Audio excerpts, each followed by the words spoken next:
What is going on, everybody? Stubbs here from Retro Handhelds, hanging with all the dudes here. We got Rob the Retro Tech Dad. Hey, everyone. Aish Talks Tech.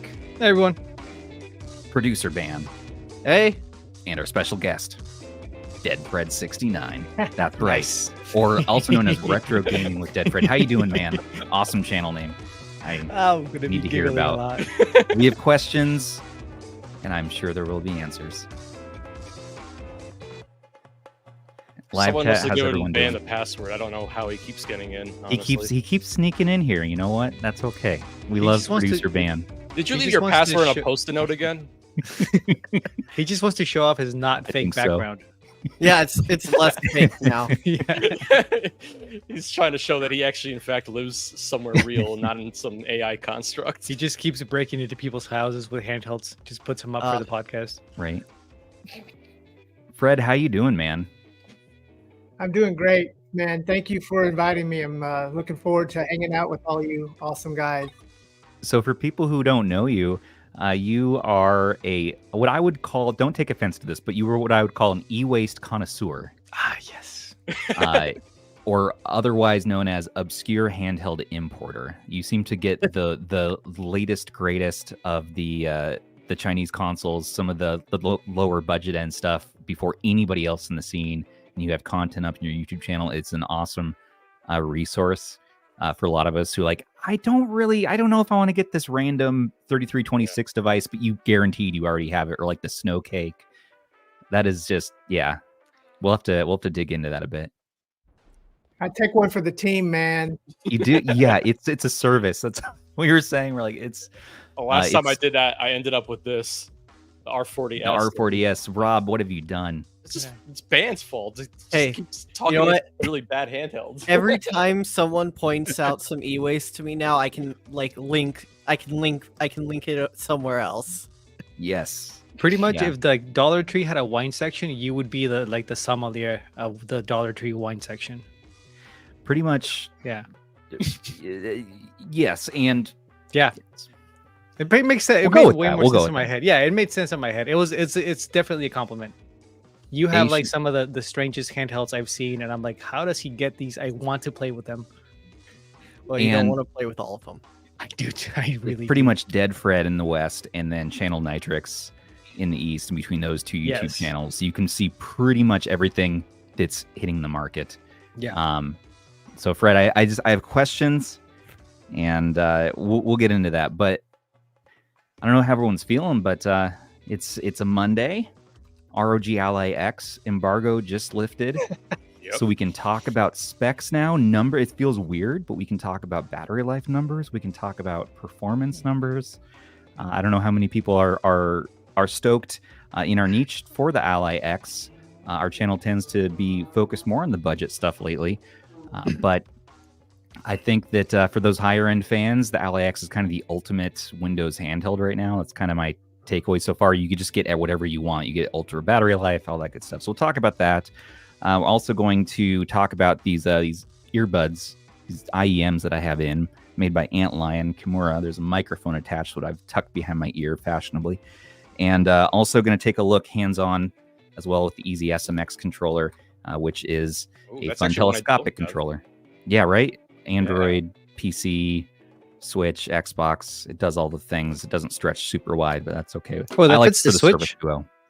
Oh, well, I mean, it'll connect. Okay. Connect Xbox mode, Android mode, PlayStation mode, iOS mode, Android. It does multi functions. Nice. I just use it for Android though, personally. Yeah. It won't fit your iPad mini or iPad. Okay. Yeah, I don't know how everyone's feeling. I'm exhausted. I am exhausted today. I don't know. Weekend. It's Monday. We're always exhausted. Long week last week. Yeah. Speak for yourself, old man. I know you're Hey. feeling full of gumption and energy. And now today. I'm actually very tired. Okay. I'm trying to like will myself into being like high energy today, because if not, you'll look over and I'll be like this. You'll be just dead. He'll be Okay, asleep. Yeah, like a dad at 7 p.m. just out. Nerdy by Example says, Aish, you need a new camera angle that includes all your handhelds like the other guys. I think your handhelds are in front of you, aren't they? No, they're beside me. But if They're I do it beside you. sideways, you'll just get like a side shot of the whole thing, which I don't think anybody wants that. But they're over there. Okay. All right. Well, Your handhelds are nearby in spirit. Yes. yeah.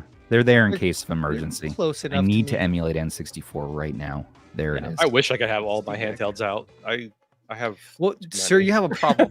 Yeah. If I have you, a bigger problem.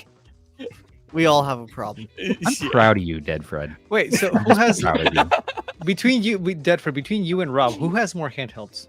Oh my God. sure- I I'm sure actually that- counted. I'm at like 62. Oh yeah. Oh, no. they. Oh, that's not oh, bad. I've got him Oh. beat. Rob has you I'm all beat, I like- think. Yeah, Rob's, Yeah. yeah, he has a like, problem. I just bought a GPD Win 1 the other day for 85 Ah. bucks. I don't Well, know why, that's a pretty good deal. but it's a pretty cool thing to have. Yeah, I'm upset my offer of my Fire tablet from 3 years ago and my peg controller wasn't enough to Wasn't bag good that for one. No. for a trade. Yeah, man. Rob, aren't you like north of 150 or something like that? Oh no, I hope not. I haven't. I think I so. haven't counted. I feel like you are though. I bet Oh, you. there's no way. Last There's time you no counted, I thought you were possible- at like 200 or something. No, that's not me. That's Michael In. That's Oh, Michael yeah. In. No, I he- got Michael yeah. in. Oh, that's Yeah. no way. Yeah, Rob that's is- crazy. I think I'm at like 50. I'm trying to stay just at enough to keep the hoarder like roll, and that's about it. That's all That's I all want you now. need. That's it. Uh, If I go over that, I'll just let go Life's, of them. it's life's greatest achievement to have the Yeah. order tag. Just- So what is the hoarder number? I need to know because my wife 50. gets on to me all the time. 50. Only Okay, 50. Under 50. 50. Only 50 handhelds. 50. With the inclusion of the R33S today, I hit 70. So I mean, there's that. Yeah, Like you've getting been up on a there, man. rampage lately. Yeah, I thought It's I like was every bad. day, open Discord think events. Like, look what the I got. crazy on thing Ollie. is, if we weren't around to talk Ben out of half the purchases, he'd probably be well over 200 by now. No, Yeah. no, no. I just know if we need a thumbnail, and it's one I don't have. We need to get a thumbnail for something. I know that probably Ban has it or Rob has it Yeah. Oh, definitely in Rob. all cases. Yeah, So you guys got this obscure handheld from like 10 years ago. Rob's like, oh yeah, I just bought it here. I mean, I definitely have some weird obscure ones too, but I'm about to list. Actually, I'm gonna Yeah. sell a few of the ones I'm not playing with. Yeah, Yeah, what was come one on, of them that Rob. you had that Come was on, weird? The JXD SM7B. No, that's my microphone. S7. 7800. Is this Yeah, 7800? S7800B. Yeah. That Man, one. That and was awesome back in the day. and this freaking beast. This is called a Lynx Yeah. Whoa. Yeah. Selling I8 that or to something me. like that. Slap somebody with that. Oh man. Look at this thing. So this runs Windows 10 actually, and yeah, I think it's time to let go and pare down Was a ahead of little its bit. time, man. Well, I got a good collection going now, but How could that's one of those where I would be like, don't get rid of that. There can't be a lot of piece those of around. history. There's not. I think there's Yeah, got to see, be like 20 of them. I'm probably Yeah. one of the 20. More, Yeah. more than the TJD T80. Oh I yeah, have- more than But I have so many GPD XD, the original Android clamshells. I have so many of those. The blue I one. don't Your need- blue one's the best. I I- love that one. I have 2 of the blue ones now. And Wait, how did that and- happen? Well, it just happened, and I have a red one, and I have the black. I don't know why I feel better about my life knowing that they're here. That's your feel good handheld. Well, Yeah, that's the It's like thing. a Like, I chicken feel soup. like it's the first I know one I it fell in sounds- love with the yeah. hobby because of that handheld. that's the thing though. Like I feel like since we are in this space and we're like YouTubers and whatnot, like there's maybe a responsibility to protect some of that, to preserve it. I guess the legacy, the history behind some of Ooh. those devices. this is what made me like become obsessed with it. The snow cake, the LG wing. So cool. I love Yes. the design on it.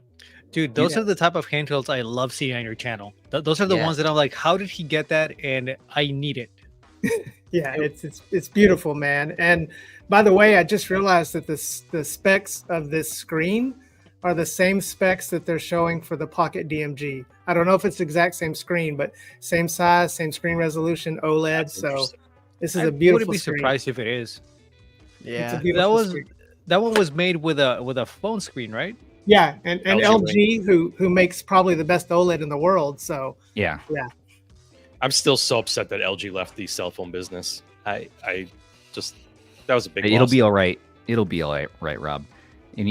Like you'll get through this. I know how to soothe you. Will it soothe you if we talked about the Ally X? Maybe. Yes. Oh yeah. Oh, yeah, that'll make us all feel better. All right, let's talk about the news. Well, first of all, now the embargo's up, so we can talk about this, right? So I want to hear some unfiltered thoughts. A few of us have review units here. I know Rob and Aish, you guys have them. I have mine here now, which this is the retail model this time now, not the pre-production anymore. And I have a video on the way, but I'm in a little backlog, so I'm hoping for this Friday. So Rob, starting with you, what are you feeling on it? Let me see that bad boy. I think honestly, for me, just about everything here has been improved, and in all the things that you want to see improved have been improved. That's the thing. Like battery life is incredible on this. I mean, you're talking about 80 watt hour is just unbelievable, especially if you're running that 13 watt silent mode. It's just ridiculous the kind of battery life you're getting here. I think this is the new standard of what to expect, at least with the Windows handheld. You know, like even just the small changes to the chassis, like I like that they rounded out the bottom here is really nice. It's just all these little details that make it feel a lot better. The black plastic surprisingly doesn't pick up any fingerprints. It's kind of crazy, like nothing. I mean, it's just all the little touches are definitely nice. I mean, the biggest problem obviously is it's $800 though. So if you're a newcomer to the Ally space, I think that this is the way you go. I mean, I think you just jump straight into it, get the great battery life, forget about the other model. But on the other hand, the other model will probably be going for $300-400 now on the used market, which makes it also a good deal. So yeah, I mean, I've seen it even less than that now, especially if you go for the non Z1 Extreme version, the regular Z1. Yeah, it's nuts. And yep, I'd have to agree with you there as far as just how solid it can be. I've even run it in 7 watts. Have you tried that? Have you tried customizing your TDP down to 7 watts? Oh yeah. So like when you think about it, the only reason why the silent mode preset on this one is 13 watts is because we have a bigger battery life. So you get those performance gains without really impacting battery life. But you could easily drop it down to like the 10 watts that you had on the original Ally, and suddenly you have even more battery life. So it's just incredible what you're getting out of a Windows handheld with this. I think like 80 watt hours, I think other manufacturers will definitely need to start stepping it up to compete with this. This is definitely a big deal. Yeah, and you saw that MSI, their new claw revision, is matching them with the 80 watt hour battery. Yeah, that's still Intel though, so I wouldn't touch it with a 10-foot pole. Well, we don't know. In the Fox, I heard Lunar Lake was going to be a bigger improvement, so we'll see. Yeah, I mean, again, my issue with Intel is more about the GPU drivers than the actual like chip itself. Like the performance. Like if you have a choice between Ryzen and Intel right now, there's really you're buying into Intel for what could be at this point. Whereas for me, Intel PC, I'd say buy what is right now. Aish, let's get your thoughts on it, man. So what do you feel so far? You've been testing a little while. Yeah, I love everything they did on it. So my complaints with the original Ally, they pretty much solved all of them. Even down to the ergonomics and the D-pad, I was not a huge fan of the D-pad on the Ally. It wasn't bad, but it just felt like it would press down all the way, regardless of where you pressed it. And with this one, it feels a little bit more precise, but it's still nice and soft the way I like my D-pads to be.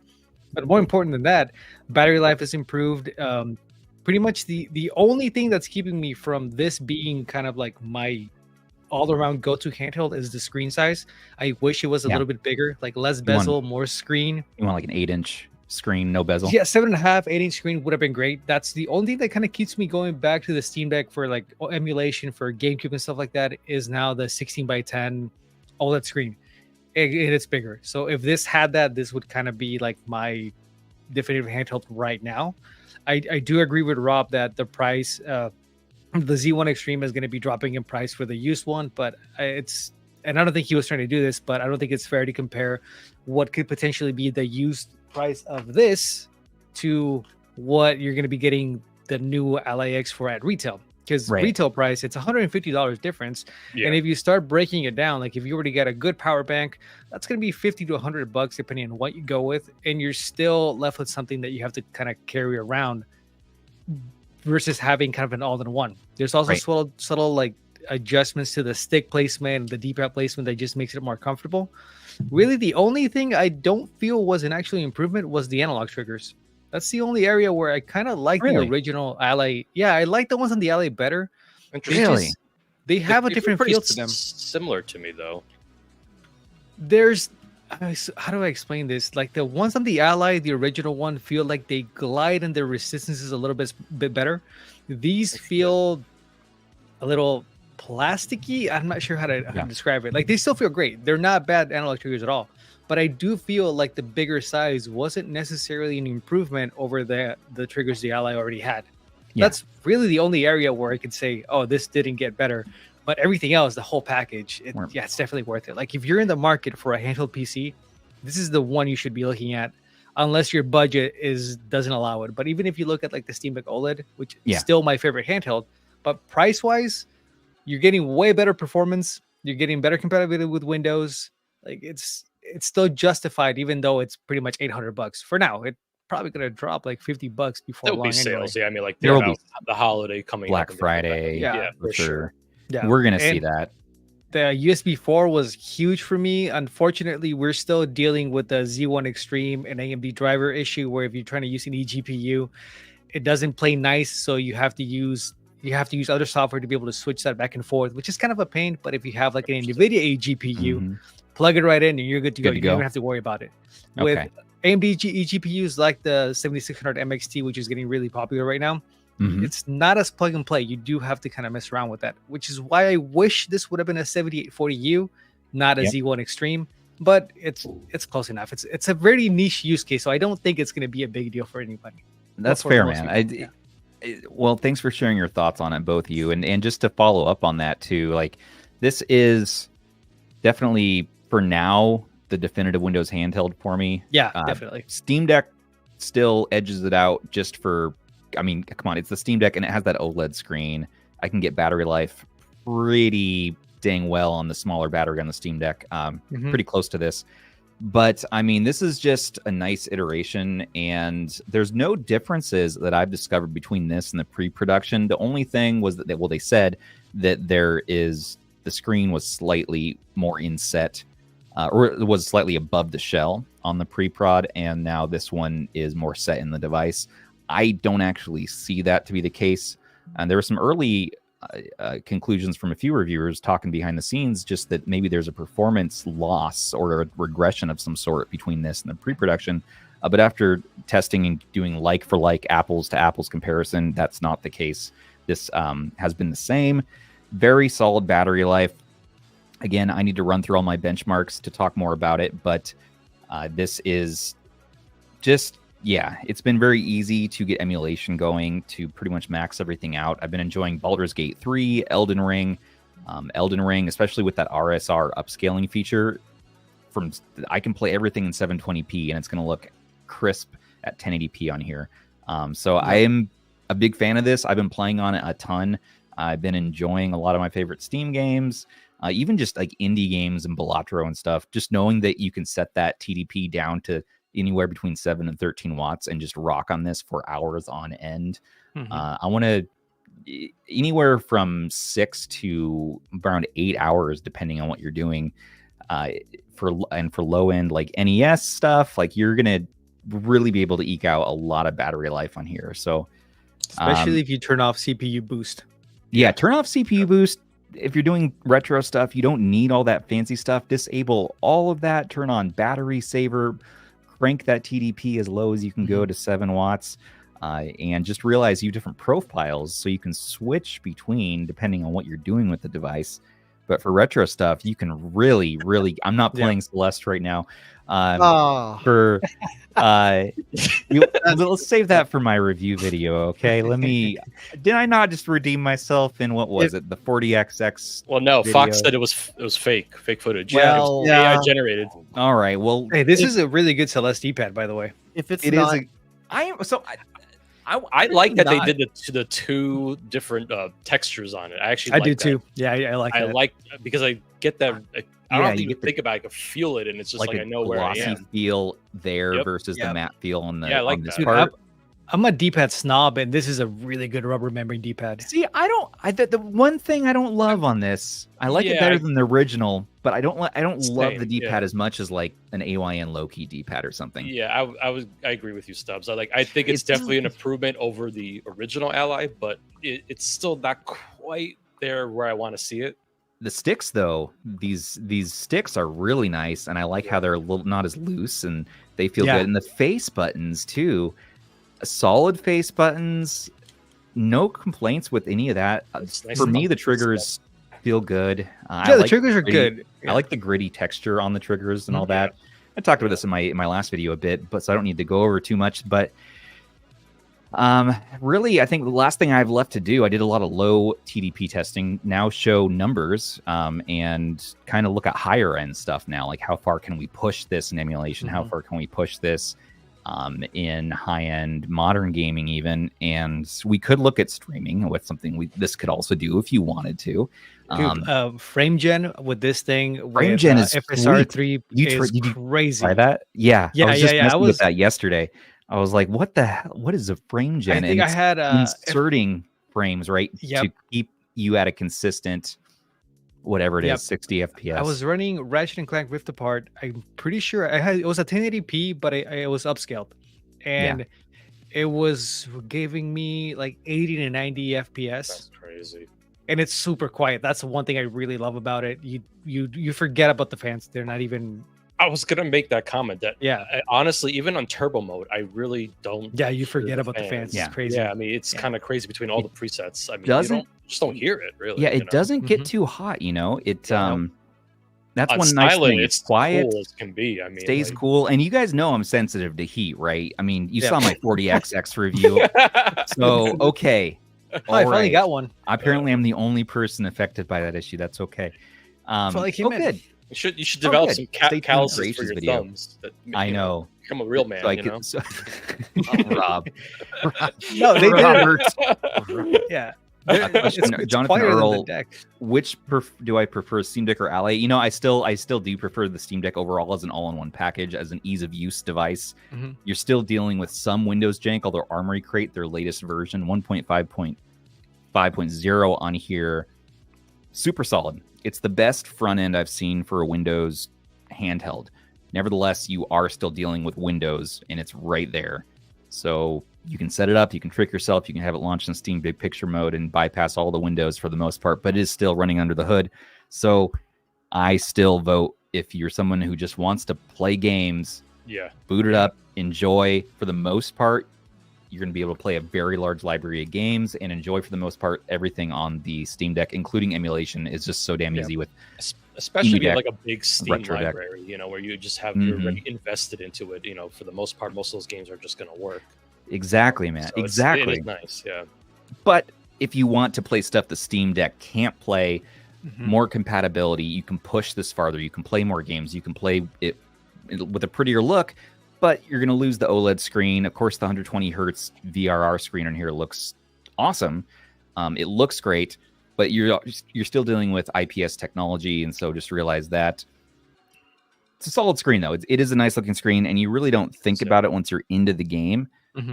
But if I have to be nitpicky, I still want that OLED screen. Especially if you go into that vibrant mode. Like it does a really good job of bringing all the colors up.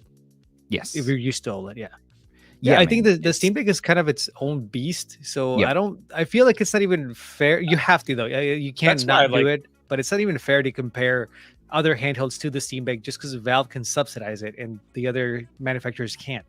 Well, that's why I always like to say, like, in terms of a Windows handheld, I still think, like, especially now with the Ally X, I think this is probably going to be my favorite Windows handheld. The Ally was originally, and I think the X is going to take its place. So it already did for me.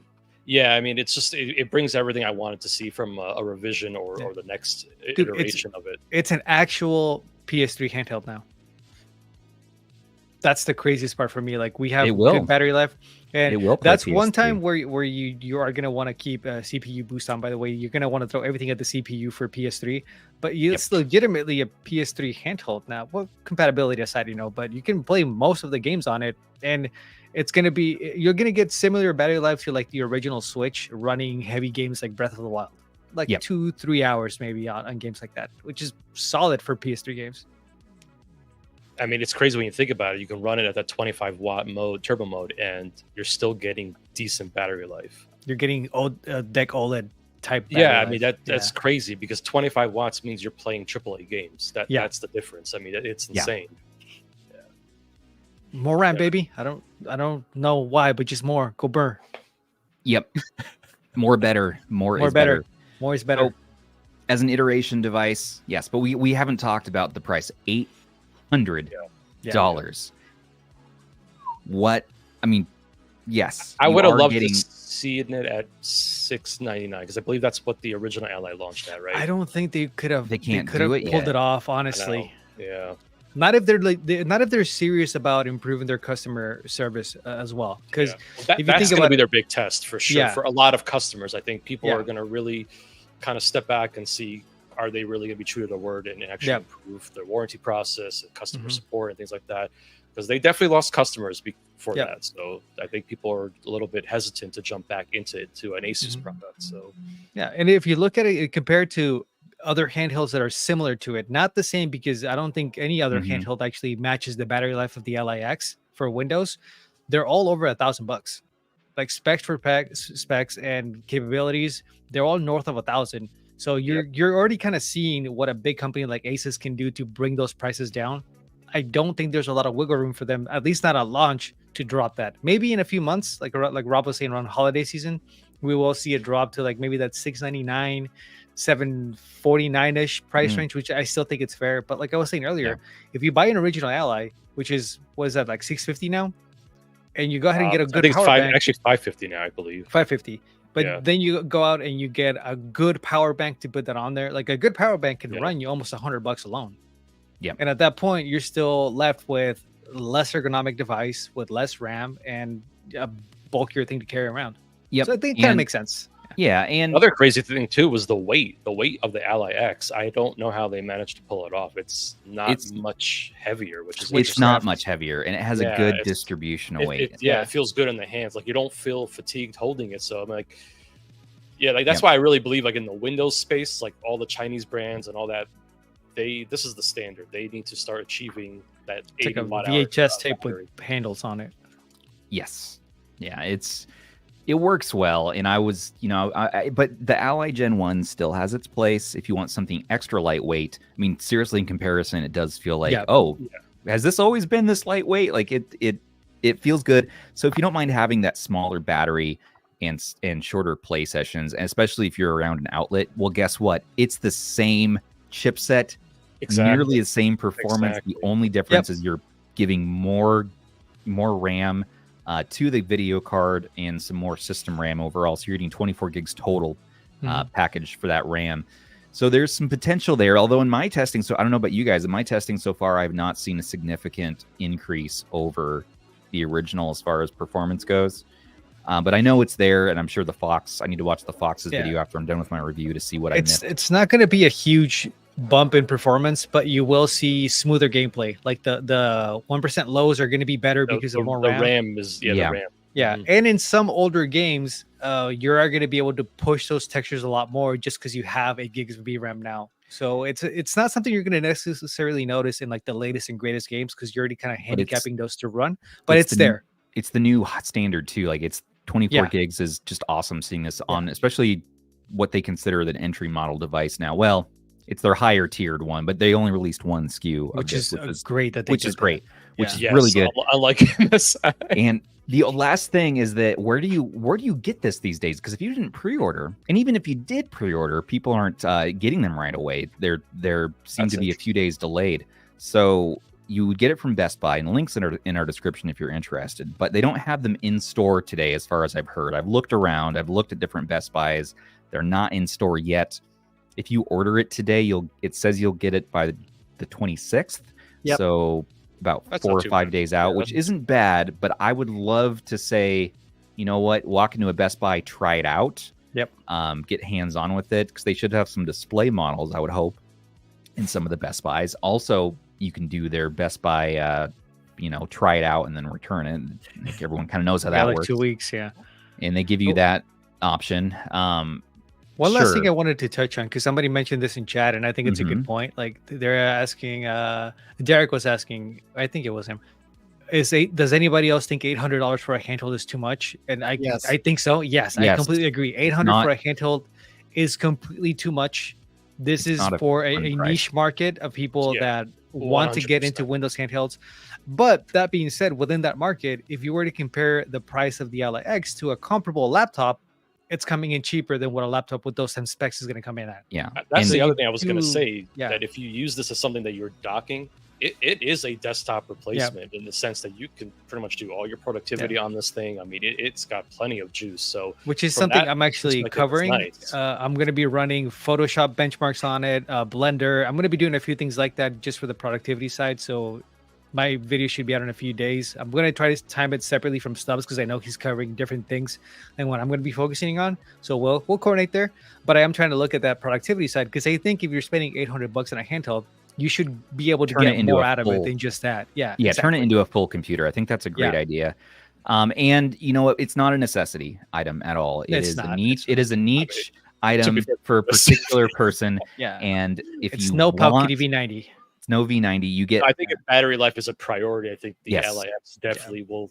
It is the ultimate now. It is the ultimate if battery life is your priority. So if you're interested, stay tuned for the rest of us for content from Rob, Aish, and myself, and I'm sure Ban, maybe DeadFred. I don't know if you guys are planning anything, but don't buy this just to do a review on it. This is not $800. Is not a fun price to pay, and it better be damn near perfect. Luckily, it really is, but it is just so damn expensive. Like, we're gushing over it because we're excited for it. We like where this is going, and we're enthusiasts in this space. Just because we're really excited about something doesn't mean we're automatically endorsing and saying everybody needs to go spend $100 and get this right now. No, we're just excited for it. So hopefully people can make that distinction, that we're not trying to shill it. We're just happy to see a big manufacturer making strides like this besides Valve. More competition is better for us. I can get 20 more e-waste at $40 a pop for 800. So that's my play. Put them all together. That's my play. I'm also excited for the secondhand market. I mean, I know I mentioned it earlier, but I'm like, if you are somewhat interested, maybe in the Ally or just a Windows handheld, keep an eye out on prices for the original Ally. Yes, I mean, it may be a good way to get your foot in the door and kind of experience what Armory Crate's like. Kind of all their touches that they've done on the Windows experience, and maybe you're like, okay, I kind of like this. Let me now spend the extra money for the Ally X or something like that. So I hope it brings more people into the space, into the Windows space, the x86 space, and just let them enjoy what we've been enjoying. Absolutely. So. And with that, guys, all right, let's wrap it up on the Ally. Move on to the next fun thing that has happened. Oh yeah. Oh my. So, okay, so there's been so many kerfuffles around the scene about this. Jeez. Yes, the 35XX SP devices have, in one way or another, fried themselves, nearly caught fire, had died from possible charging issues. A few cases have become viral on Reddit, and so it would appear, and everyone's concerned now, is the SP going to explode? It would appear this is a huge thing. Russ broke it down really well. He explains it way better, really, than I could. And we have the same Anbernic contact. And basically, what it is 3 devices out of 50,000 plus that have been manufactured. This has been an extremely popular device for Anbernic. 3 of those devices have popped. So far, again, no fires or anything, but the QA rate from Anbernic says is no better or worse than any of their other devices. There's simply a little bit more spotlight in this device because of how popular it's been. And there's been a dude on Reddit here who went through extensive testing, showed results, and showed that he could not get any of the issues that have been reported to happen. Could not get it to fry, tried to heat up the battery and heat up the device as hot as possible, did not fry it. It could handle the high temperatures. And Anbernic themselves have said, hey, everybody who's had this defectiveness happen, please mail the unit to them because they want to test it in their lab, try to figure out what happened there because they also can't reproduce the results. And I, as well, have been trying to test a bunch with my units, and no issues with that. More people would complain, but they all mysteriously died in fires. That could be true. That could be true also. Oh no fire deaths. But don't want to defend Anbernic here, but I will say in this instance, this is definitely sort of blown out of proportion. Just in pure spec, in pure numbers alone, you're seeing what a 0.005% failure rate with 3 units out of 50,000 that have been reported. There could be more out there, and yes, maybe over time there could be more as well too, and there probably will be more over time as well. So it's best to just, same as your other Anbernic devices, your other retro handhelds, practice good battery hygiene, practice good charging hygiene. Try to limit yourself to a 5-volt 2-amp charger if you can. That is really ideal for these. Trickle charging. I wouldn't charge unless they're being supervised or you're like near it or something like that. Here's the thing. I know like we want to say that because of the reports, but we don't even have enough data to back up that you really need to be that careful when charging it, because it's potentially maybe 5 devices out of over 50,000, and we have people that specifically try to replicate the issue by putting it through the ringer. They couldn't do it. So I just want to be cautious about alarming people about a problem that might not really be a problem. Like if tomorrow we see like, hey, it's up to 20 units now. Okay, we got to take a look at this. But at this point, I would just say relax. Like don't charge stuff overnight. It's not your cell phone. And don't like, plug it in and leave the house like Matt's saying here too. You know, just practice some good practices here. And that's what I would say for any of these devices. Any of them.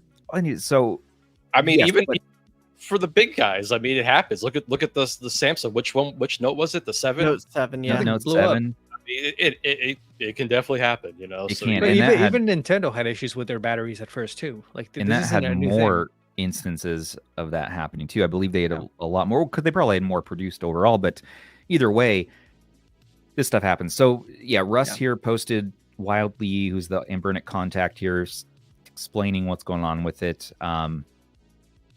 Yeah, this is one, unlike the screen issue, which I was really concerned about. This one I'm not as worried about so far. It's like, yes, a few of them. About as many of these have failed as humans per year that spontaneously explode with spontaneous human combustion. So about the same failure rate as the human being. I'm not sure why that happens either. We need to watch a paranormal show. Probably magnets or something. Probably if the numbers go up, if the numbers go up, it's definitely needs to be something to look at. But the numbers are still low, so especially considering this isn't the first like handheld that's had battery issues, even just like in our small space. I saw someone mention earlier. I mean, the R35S apparently had screws that were digging into the battery. Could have foreseen that from such a premium device. That does not surprise me at all. Well, I'm just using it as like an example. Like this isn't the first time it's happened. I saw like reports of some of the V1 KTR ones that had screws poking into the battery. It's like, and hey, if you got an R40S, it's even better. They just unplug the battery for you. You know what? There you go. You don't have to even worry about it. But no, from companies like that, I do somewhat expect it. I would expect Anbernic to have better quality standards, even though they've had issues in general. They've just been making handles for long enough. And again, if a third party hadn't tried to reproduce this issue and was unsuccessful, I would have been more worried. But there's people trying to do it and they can't do it, which is just makes me feel like, just take care of your device. Like, don't leave it plugged in overnight and you should be fine. In retrospect brings up a good point. People legitimately do spontaneously combust. They turn to ash and nothing else in the room is touched. So the device doesn't turn to ash. They turn to ash, they turn to Aish. They turn into Aish. And the device doesn't explode, just kind of fries a little bit. Okay. So yeah, You're just giving a little nice char. That's all. So what I think is interesting here is, what do you guys think about how they're responding to this? In this day and age where everything is instantly spread, what do you think of Anbernic's response to this? I really, personally, I thought it was really good. What about you guys in this particular instance? In this instance, yes, I think it was good. Well, there's been many instances where it has been poor response. This instance, I would say, yeah, that's fair. 50,000. I thought it was 25,000. So to learn that it was 50 out of 50,000, I'm like, okay. And they're trying to hit those RGB20 numbers, huh? Everybody is really freaking out on Reddit, though, and and if you go in there and you're like, you say anything, especially coming as a YouTube reviewer, because we're sort of shills. We're shills. We're the worst. So you can't really say anything to that. It's if you try to defend it, and so Anbernic isn't paying me. Yeah, I don't know how many times we need to sort of state that, but there is the people assume there's bias even if you get the unit for free, and it's like, no. If I don't like the device, I don't like it. And if I think that it catches fire, if I think that it has a potential to harm somebody, that will be called out. If any of my handhelds have had any of those sorts of issues, when I had the swollen battery one time for the V90, I think I talked about it over 3 episodes, and I finally recycled it. And that's like the one thing that I've had happen. So I don't know, but that's just my experience. And people, it's hard to say what their charging practices are, and I know the one dude who had this happen wouldn't say where he bought it from, where he got it from. We don't know the history of that device, if it had prior issues, if it been modified. I don't know. So long-winded, but keep an eye on it. Keep an eye on it. Also, don't worry too hard about it. I wouldn't say it's a not a recommend to get this device over what I'm seeing here. Make sure you charge it by a fireplace. I would definitely recommend if you are interested in buying it, buy it directly from Anbernic or buy it from their AliExpress store. This way, at least if there's an issue, you can actually get it. AliExpress, sure. Anbernic Direct lately, I don't know, because customer service can be kind of a pain. We have to talk to like the manager's manager to get your device exchanged. I don't know why that is. If you do need to charge it faster, make sure you put a power bank in the microwave with it, and that should let you charge it a little bit faster. If we endorse this, try it. Yeah. Thank you, Aish. You're welcome. Okay, moving along now. Rob, what do we got next for the people? Keep Go Burr. The return. Yes. The long boy. Why? I hope this is the power bank. I really do. In particular, we got more images of this long boy. Is a very tall device called the RGB20 Pro. We talked about it briefly last week, but now we have the full colors revealed and some information. So we've got green, blue, yellow, and white, and it has a see-through bottom plate. For some reason, it's very tall with a 1024 by 768 3.2 inch screen. I don't know what that's about. Has a very obvious face in the middle that's kind of glaring at us. It's so you can see the Wi-Fi. Like you can see the Wi-Fi is in there. You can see that it's working and that it lives in there. So what do you guys think? Fred, I want to know your take first, man. This seems like so it's like the Virginia Slims of handhelds, those long cigarettes. I think that we've come to a point where each time there's so many of these things out there, they have to do something to capture some kind of attention. I've been thinking a lot about this lately. I'm at a point where I'm really starting to pay more attention to software development. A lot of these CPUs are very capable for the kind of emulation I'm really looking to do for the set of 5th gen and under. And so this is pretty unique looking. It's like they took the 20SX and just squished it, sat on it or something. So, but I don't know. It's got a look. Right.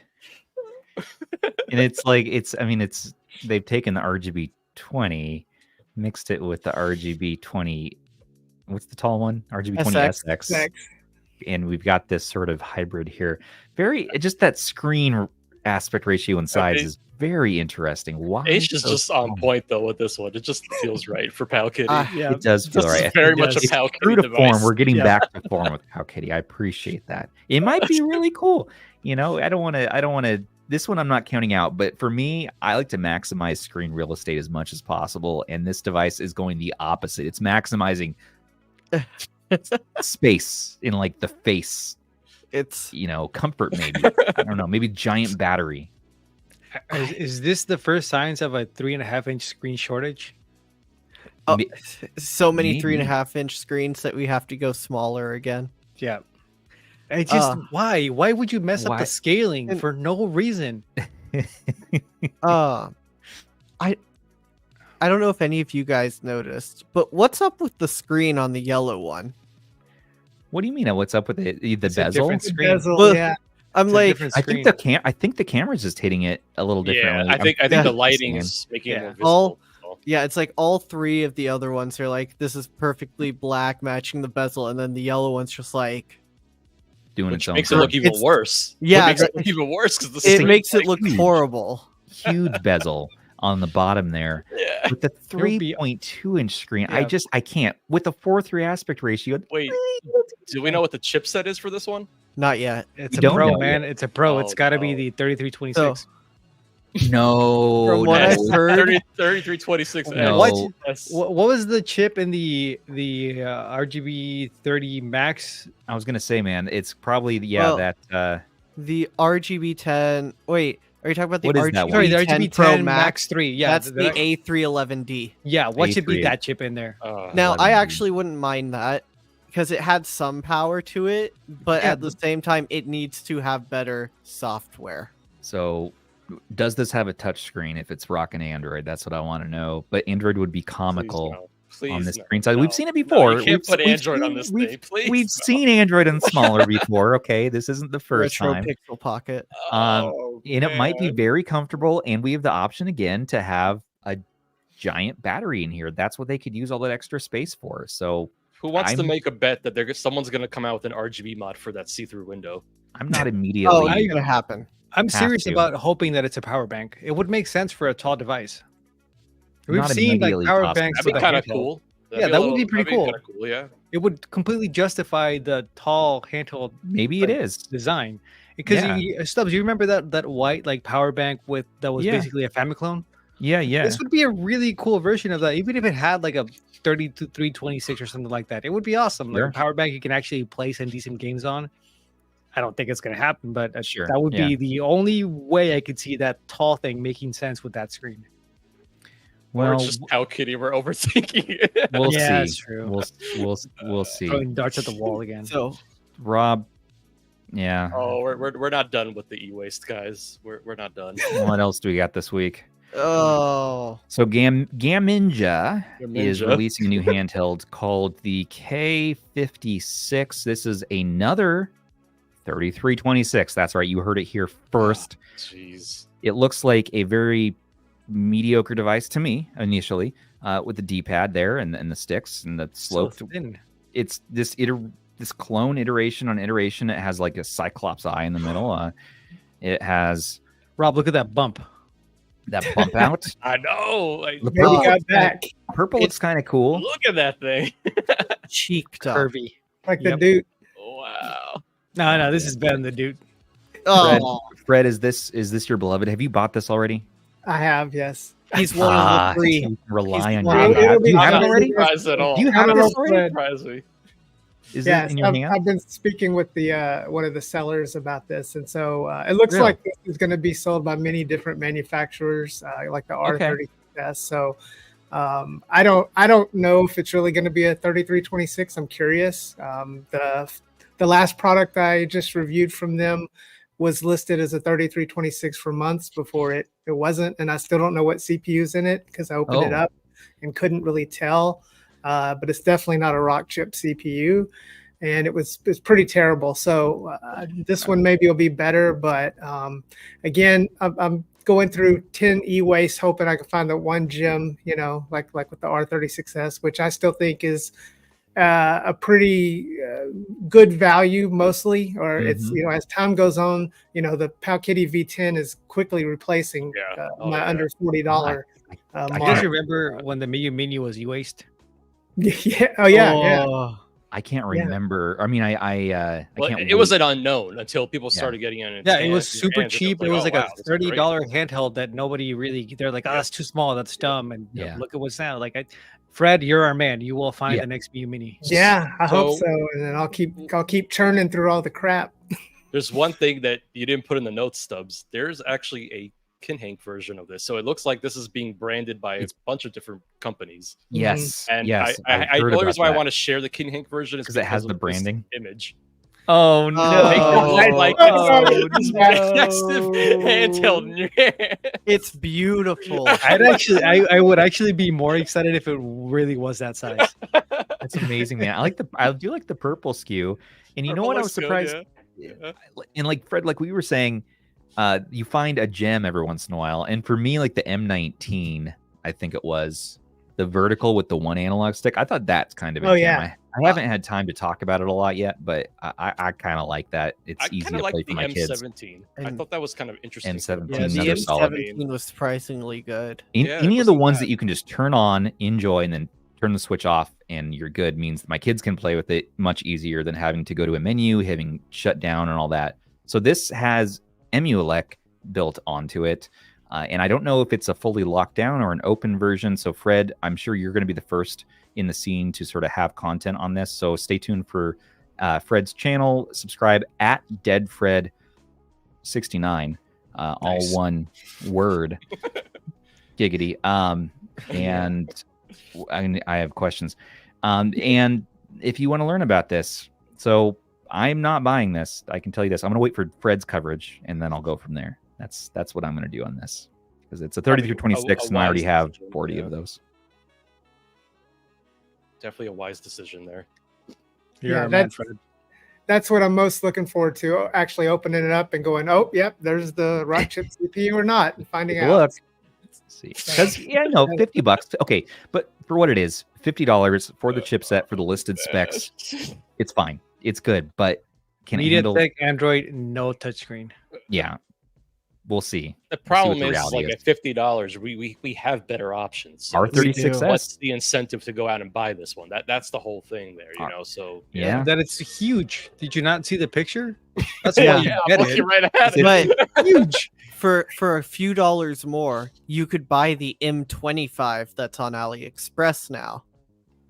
Which is pretty nice. It's having a PlayStation Portal at home. So for a few dollars more, you could get a 353V. Yes. Oh, but who wants that when you can have a PlayStation Portal at home? Sure, right? Who wants that when you can have? How cool would you look whipping that out on the airplane? What are you going to show, Dan? Don't whip anything. V10? Oh, I want the V10. I'm still waiting for my V10. Same. It's been decided the SNES version has the best color. I agree with that. That's the one I went with. Just because you said it, I don't want it anymore. Okay, but have you seen the other colors? No. Legitimately, the US Super Nintendo color is probably the best one out of the four. Because the purple doesn't look that good in person. Because it's like a perfect color scheme. But once you put it up against something that's supposed to be SNES colored, you can tell it's beige. I like a little beige. It's okay. It does look really good. I'm excited. Powkiddy's trying their best with colors. Okay. Apparently, the V10 is really just making its mark in the community right now. People are really enjoying it. Rightfully so. But, I mean, for $35, that's reasonable. You know, Matt. If you can get past the lack of dedicated volume controls, I do recommend it. Yeah, that's the worst thing about it. Mind-boggling. It's mind-boggling. They have the minus and the plus. It's Powkiddy. It's like, why? That's just because Powkiddy. That's you don't. They can't make it too. Aish, don't talk trash about Powkiddy. They'll make you sleep. They'll make you sleep with the fishies. They said it on 4chan recently. Actually, sir, I think they make some of my favorite D-pads. Did you guys see that though? What? They responded on someone was talking trash on Powkiddy on 4chan. Powkiddy, the brand, responded saying, "Don't talk trash about Powkiddy. You'll sleep with the fishies." I think it was just a bad translation, but that's a good translation. Are you kidding me? Powkiddy knows what they're doing. Bob approves. Yeah. It was good. No, I one of hear my you. I hear you, first- Aish, man. Though. Yeah, one of my first devices was the RGB10. Like I actually really do like Powkiddy. It's just funny. To, like, You don't have to jokes defend about yourself them. to me. I got it. Yes, he I does. Get it. But they're like the poster child for we can't make this too good or they're not going to buy the next one. There's the RGB10. Yes. Yep. It's a Love great it. device. A Still, nice all little. these years later. My little metal version. Yeah. You guys- Oh, like, now There was a time when like Powkiddy was like toe to toe with Anbernic and Retroid. They just kind of didn't really move with the It's an times. abomination. It's beautiful. Don't worry. All right, guys. Let's see. Oh, We got one we're- more. Yeah, we're not quite done yet. We're not More quite you done. So, waste.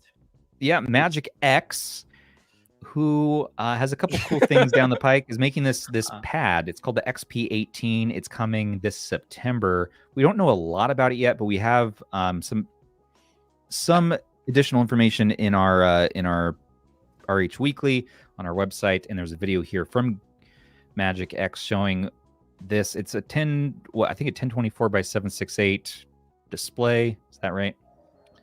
Pull this up real quick. I mean, I don't understand it.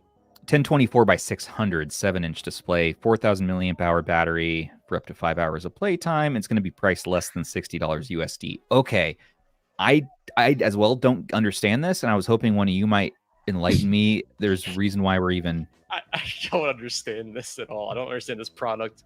I don't know who Talking asked for about it. I don't know why they're making it. Well, there's no controller. I don't understand. There's no. It's a tablet, and then Right you need there, to man. connect a controller. Yeah, it comes with the controller. It comes with the controller, but it's But wireless. you know that controller is gonna break in a day. With that you 2.4 not- gigahertz.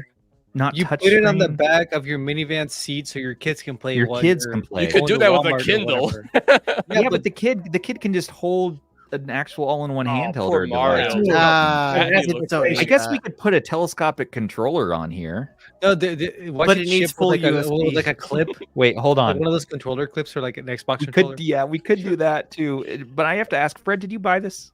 Or are you No. going to buy this? Well, it's Are you not for planning on sale it? yet, technically. Really? It's not a handheld. This one doesn't meet your threshold. No. And in that video, I can't even tell, is it laying flat or like, how are you supposed to, does it have a stand on it? I mean, So It looks I like it just has a realized stand. there's also a dongle. It's got a Wi-Fi. Yeah, adapter. the controller. No, that's for the controller. Oh, that's for the controller. Okay, Yeah. yeah. I- yeah, that's wait, not. wait. It's So it's I guess it's a 2.4 gigahertz controller. Yes. and it's a Meaning matte that display. low I can latency, see. baby. Low latency, it's okay, but the display anti-reflective. quality looks fairly low quality. It looks pretty bad. I'm just wondering why. Hey, I'm just saying. Lenovo Think Smart View. It's half the price of this. Hmm? Yeah, but this comes with a controller, and you don't have to do crazy like computer Yeah, but magic it's- to make it I work. don't know. You guys have used that. That's that knockoff PS3 controller you get on thing's gonna AliExpress for break in a day. $5. It's gonna be. It's one of those lightweight controllers that has pieces that shake when you shake it. I And the don't think buttons- anybody's saying this is good. Are trashed. Are just. I just no. I think we can all MagicX, agree it's but great. MagicX other stuff that they're working on, super hyped on. Look at that. Super Oh, yeah. cool. Perfect for DS. Sold. Perfect for DS. Turn it the other way though. True. Does this have a USB-C port? Could you slap it in like a backbone or something, or a EasySMX? I don't know. I think So it's this doesn't just even that, have like, an actual Is controller. that like a 3D printed frame around it? What's going on with the frame? That's what I'm Yeah, trying to I it's think that's just the prototype. bezel. Maybe it's nostalgic or retro. I mean, it's an option, and it's an option. I'm more stoked for MagicX. Oh, their man. other devices like I- the XUHD, the I think other The stuff Mini. put more effort into it. the Mini, But the when Mini Zoo. when it comes to this, though, I think I'd rather ask Shem to make me his. Yeah. You're Oh right. yeah. Right. And that's something Right. that's something we should be That's talking true. about, if anything. So as a comparison, so our buddy Shem from RetroBreeze made his own situation like this using Orange Pi, and way cooler looking, way better looking, and way more functional. And I don't know he- if we have his video around, but I think it's And Mario isn't stretched, so he looks And really he wide. stole the speakers from a Steam Deck. Yeah. yeah. He Yeah, bought oh, some wow. so at least you know the Yeah, I want control to is see going to be good. Shem's. I want to see Shem's thing. I Yeah. don't know if Robbie can pull it up Are you pulling that on up? or do you want me- RetroBreeze. I'll pull it up so you don't have to stop your share. Let's get this going. He just released a video on this, and it was quite the saga. Apparently, it's a 3588 device. So my biggest thing with this thing is like, okay, it's $60, but for like a couple dollars more, you can go just pick up a cheap budget Android tablet. And it's the same thing. Or just go to the movies and experience human interaction. Just don't do it. He used an Orange Pi 5 Plus, 3588, all DIY. He shows here he got the parts on AliExpress. And he has some codes there if you're interested. And he shows just how to make it and what he's doing. Yeah, it costs more, like by good amount. But it's also something that I feel like is way more useful to anyone. It can work as an actual like desktop PC with that 3588. Oh, yeah. Look at that slow pan out shot. That's nice. That's nice. I got to do some shots like that. It's a good looking shot. The screen is okay. And that's with this DIY stuff. It's not really the point. Usually to get the fanciest everything, you kind of have a little bit of jank here. The finished product is nice though. But let's take a look at the finished product. So he has ran some kerfuffles. That looks really good. And then like it's nice. I mean, I'd rather buy that than what we just saw. Yes. Oh yeah. I mean, not only for the DIY aspect, you're proud of it. You made it yourself. You got stereo speakers built right into the freaking monitor here. And they're forward facing. Some pretty nice speakers. There's some big speakers, yeah. Yeah. And it looks super lightweight and little, and it has its own stand. So it's already better. But it is a pretty small screen I'm seeing. But I'm super proud of what Shem has done here. This is wait a minute. Excuse me. We're doing some COD. He's also playing Android. He's got Android. Yeah, this is Android. Okay. Yeah. That's like such a good game. I don't know why it's it's a lot of fun. Oh, it's touchscreen too, and it's touchscreen. Okay, sold. I'm sold. Even if you're just shooting bots, that's just a fun game in general. All right, after this, I'm going to AliExpress and buying a touchscreen. I'll add this to the description in Shem's video here. Try to get Ben to not buy. This isn't e-waste though. Apparently, I monitor with a touchscreen I can use for something like that. He has some coupons and things. So I'm going to recommend just watch his video and follow his instruction there for what to get if you're interested in this. But this is going to be just a better product overall. You made it yourself. Fun times. I'm a fan. Way cooler. I think we're done with the e-waste now. We finally are. For now, we escaped for the just moment. For this week. Just for this week. Never done. We're gonna end the podcast and there's gonna be like 3 new e-waste. The band's like, hey guys, look what I found. Well, I'm sure there's it's never ending, and we're gonna talk a little bit more about it later in the episode, anyways. But if you're on the fence about the 40XX, for one, no. Again, I'm gonna say this just again. Yes, the heat issue apparently is only on my units. Am I crazy? I don't think so, because they still get pretty damn hot, even with the padding on, but they're better. Never mind about that. If you are looking for some great custom firmware options, now Knulli is supported on here. Not only that, but if you have the SP, now Knulli supports the hinge on the SP, so we can have sleep mode, proper sleep mode, as well as just a bunch of other stuff that they improved upon in the latest release. So check it out in our description, and there's a download link if you want to try out Knulli, which is just an awesome custom firmware.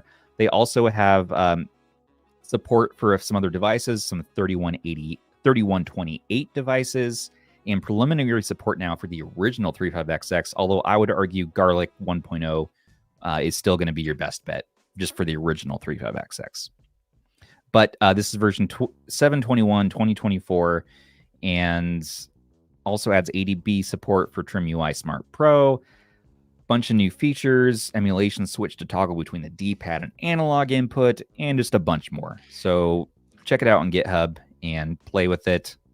Knulli is awesome. The chat does not like your webcam right now. It like slowed down when it like pulled you up. Pretty bad. It came Why was back Oh, why was I soloed? I didn't mean to. I don't know. Did I do that? Chat was not happy with that. You soloed and then ran at about 2 frames a second. All your touch grass emulators. About as well as that tablet. Oh no. What can I say? Get good. I wish Anbernic would have just made the 40XX to begin with. That's the only thing I'm upset about with that thing. And I hate the shoulder buttons, but everybody already knows I was going to hate them anyway. The point is, cool custom firmware. Okay. Mm-hmm. Never mind my webcam. I will mind I'm just it. excited to see what Anbernic's cooking next, because you know. Do you want to look at that really quick? We can. They are cooking up something next. Oh no! Why did I? If you want to, well, you brought it up. You brought it up. You brought it up. I wasn't going to cover it today, but you brought. We have nothing to go off of except for the back of a shell, but might as well take a look. It is. I mean, because we're getting to that time where we need to have the Anbernic. We need to have week, whatever monthly. it is. It's monthly now. It's a monthly release cycle. It's a little slowed down. They listened there. The picture of that handheld makes me feel like they really don't like the unicorn handheld. So, is it me or is it just crazy that we're still waiting on the official shop to get the unicorn already? I'm like, I actually want to get it, but I keep waiting for the official link on AliExpress. Yeah, so it's on Go Game Geek now. You can order it. That's one trusted place. And yes, AliExpress, we're waiting any day now for it to go live. I'm going to have a review video coming out right around that time. So just, still working on that. But Rob, I'll pull this up. Give me a second here. So here's all we know. That's a square. It's images from Billy, and it looks like the back of the A1 unicorn. That's Why what I'm does it look saying. like I have a cartridge though. I don't know. It looks like an Evercade cartridge or something. It's, so I don't know. I don't know. It Entry does. into the Evercade market, and it has some sort of battery access. Looks like on the back there. Again, this is just looks like a render, but the user replaceable battery. User replaceable battery, some sort of cartridge slot, or maybe that's I feel like that's not going to be anything but just like a design on the back. We're going to get all excited about it, and it's going to be nothing. I don't know. Inline shoulders. We're going back to that for this. I don't know what this is. It looks like it potentially has a 4-inch screen, so maybe it's something in the 40 line somewhere. But we also heard that they're not going to have any more H700 devices getting released, although that is something that Max Zhao says, and he does tend to say things. Some of those things happen, some of those things don't. So we don't know what this is, but more to come. And it looks like it's going to have a square screen to me, like just like size wise. Yeah, an inline shoulder buttons again. It's a 3326 square screens. Square screens. It's handheld. The Linux one they all wanted. Yes, as long as it's not the 406. Right. Well, and that brings us to, and I'm sorry that I'm going to solo my camera again. I hope that my. Oh no! I hope I'm watching the frame rate. I hope the bandwidth stays up, but my overhead camera isn't set up today, so we're just going to talk real quick. And this is easy to talk about because I already have it on. So this is the Kimura He had it on Duo. I had it on, and it's supposed to have this microphone. So what this is, and this was sent over for review, and I said, all right, that's something I can use in the podcast. So I figure if anyone out there is looking for a headset for their Xbox, PlayStation 5, for potentially podcasting, I tried out the mic quality on here while I'm not using it for today's episode because it's not as good as this. It sounded crisp and clear when I tested it on my Microsoft Surface earlier in Audacity.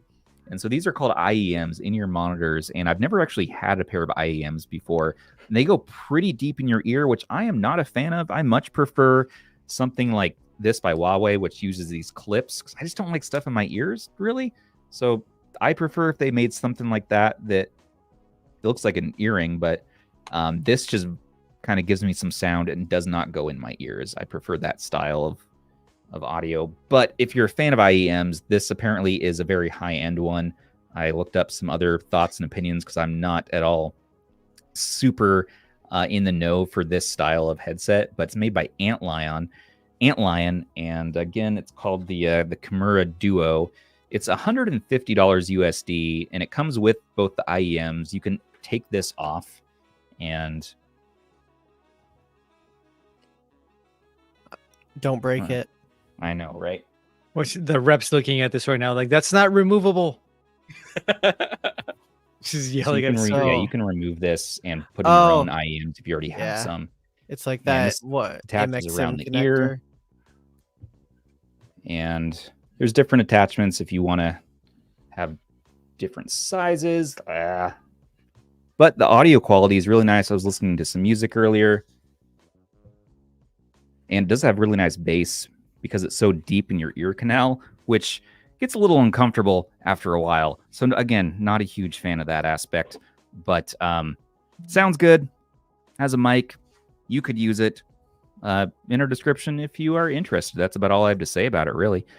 And it comes with adapters and all that, and a super long cord, and it clips onto my shirt.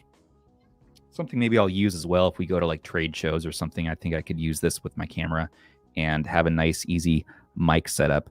And using it for the episode today, not too bad. Pretty solid. I just don't like that it goes in my ear. Stubbs, does it come in different colors? Chat wants to know. Inquiring minds wish to know. Wait, sorry. What do you say? Different colors? Yeah. So they do. So these are the duos. The solo version, which is only $100, comes in red. So if you like this, it is a beautiful, high quality. They're really cool looking monitor. Yeah, and it sounds, again, apparently it's so deep in your ear because the point of this style of monitor is to isolate you from sound. And so the sound isolation, you're not going to hear your kids yelling, your wife yelling, anybody at all. I don't hear anything. It isolates really well, kind of like noise cancellation, just because it completely creates a seal. And so that's how you're getting extra bass. I was enjoying some Chili Peppers earlier, some Beach Boys, some He Is Legend, which is one of my favorite screamo bands from my emo era. But it sounds good. So it is a recommend so far, but I'm not the audio headphone review guy, but this is a one-off. The other thing I wanted to share with you all is EasySMX. We need to hear how it handles music vocals. Can you sing us something real quick? Yeah, I'll have to do that. I'll have to make a WAV file with that because I don't have this hooked up right now to sing with it. But maybe next time. No singing today. EasySMX M05. This is primarily meant for the iPhone, but it works awesome for Android. And I actually have been using this specifically for my Surface Duo and folding phones because it looks nice with that and actually lets the Duo open up, which it's hard to find telescopic controllers that let the Surface open up without too much hassle. So I've talked about this one a little bit, but this is my absolute favorite telescopic controller for the Surface Duo out of all the ones I've tried. This particular one, it's $35 on Amazon. And it hits all the right notes for me for the Duo specifically. I don't think it's the best telescopic controller overall. I don't think it's the best for other Android phones, for iPhone. But for this specific use case, it matches the Duo really well. The weight balance is nice. And the buttons all feel good. They're all pretty solid. The face buttons feel good. The shoulder buttons feel good. You have extra function buttons on the back. You have Hall effect triggers, not Hall effect joysticks as far as I know. And that's really it. So again, in our description, if you're interested, $35 USD. There are some codes and discounts going on right now. That's all I got to say about that. EasySMX. I haven't tried out their other stuff yet, but so far this controller has been pretty sweet. Yeah. I have the what is it? The SMX M10? Oh, the M10. That's their backbone style one, right? Yeah. And I actually really like this one as well. It doesn't spread out too far. It stretches farther than this one. So this one stretches out to 6.8 inches. So you can do up to whatever. 6.8 we have inches. Kishi at home. Right. It's kind of Kishi style. A little bit, yeah. But it's not clicky. Well, the shoulder buttons are like micro switch clicky. But the triggers are kind of analog styled, so it's not bad. Is that a cheaper one than the 05? I think I paid like $30 for this one. Okay, not bad. I haven't tried that one. Yeah, I've mostly been using it with my personal phone, so it's actually been kind of nice to have something like this like on me. Though I also did just like recently get in a G8, so we'll see where that goes. That's the other thing, is that I have the G8. What is it? The G8 Plus on the way, and so that's the Bluetooth one. And we're gonna see how. Yeah, yes, Rob. Yep. Yeah, so that's what you have there. And how's that feel with your Duo? Oh, it's so good. This is my favorite controller for the Duo. Well, right, and I would say that, and maybe I'll feel that way after I have it. Yeah. But it's hard to beat. It's hard to beat having an actual, direct connection. You don't have to rely on Bluetooth, because that's the only thing, is that that one you're going to rely on Bluetooth. But latency is really good. If you watch Clef's video, he measured all the latency, and he was blown away by how good it is. Dude, he sold me on that one. I want one so bad. The G8 Plus is really. I want it for the Switch mostly. I'm like, man, it's really good. Yeah. Well, I'm excited to test it. I know that I should have a review in the next day or two. There's so many things to do. So many things to talk about. So many good things out there. If you're interested in these ones, by the way, these I highly recommend if you're looking just for a good Bluetooth wireless option that don't cut you off from the world and the environment around you. These are by Huawei, the Huawei Free Clips. There are a couple different brands make these, including Soundcore by Anker, but yeah, they just clip on. And plus, people ask you questions. They're like, "Oh, where'd you get that? That's a cool earring." I'm like, "No, this is a headset, silly." I'm like, "Oh." Sir, we don't endorse non-Google products. I know. Oh. Yeah, look at that. Isn't that crazy? And just walking around, and it's super lightweight too. Like, I just walking around town, I can still hear the family, so I just listening to some music, and no one's the wiser really. And yeah, I'm a fan of these, but this is like $199, so they're a little spendy. You can get one made by Anker Soundcore for around $50 right now. It kind of looks like one of those fake piercings kids used to get in like middle school. I know. Yeah, I know. That's why. But I was hoping to put it on in like Best Buy, and that no one would bother me. No one would come up and say, how are you doing today, sir? I just want them to leave me alone. I was like, oh, I'm listening to music. And nobody knew that these were headphones, so it didn't have its intended purpose. So I might have to go back to regular ones to get people to not walk up. And yeah, I feel like Ron Swanson sometimes in Best Buy. It's like when he's in Home Depot, you know what I'm talking about? That episode of Parks and Rec. You're like, no, I don't want to sound cocky. I don't want to be an ass of myself. I might know enough to not need your help. I know more than you. Just tell them that. They'll leave you alone. Tell them that. Yeah. Well, in so many words, I'm like, I'm move. Good. I'm researched. You don't need to come over. No. You stay over there. You stay on your side of the store. You do you, I'll do me. I'm looking at your devices. Make sure you mark the area where you're standing while you do it too. Yes. Mark your territory. Don't break eye contact. Yeah. No eye contact. And so I thought the headphones would help. But maybe if I wore these in Best Buy with the microphone attached. Well, that makes you look very important, though. I'm very important. I'm on a phone call. I'm like, hello. Like no, because then people are going to think you work there. You say Geneva, I hear Helsinki. Transfer the assets. It's going to backfire. People are going to ask you for help. Transfer. Yeah. Damn it. They'll ask you for your information. I want to go into a Best Buy. People. You should wear look and play with everything. What they wear, the guys on the runway wear for airplanes. The sound canceling, noise canceling. And just walk into Best Buy with that. Just look up like obscure ways to say hi in different languages, and whenever somebody approaches you, just reply in that, and they'll leave you alone. Oh, true. I don't want to deal with that. Yeah, and someone tried to talk. I like that idea. Someone in chat said boombox. Just go full boombox. Yeah, just walks in. What do you wear in Best Buy to say don't bother me? I just want to play with the stupid toys. Maybe I'll borrow one for a while. It's not what you wear; it's what you don't wear. Oh, right. Oh, no. At least to something else.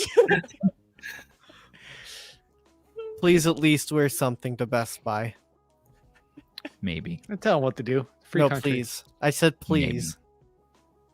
Maybe. No. There's a few guys I like chatting with, but outside of those specific guys, they come over, they want to sell you the Plus membership, they want to sell you this, sell you that.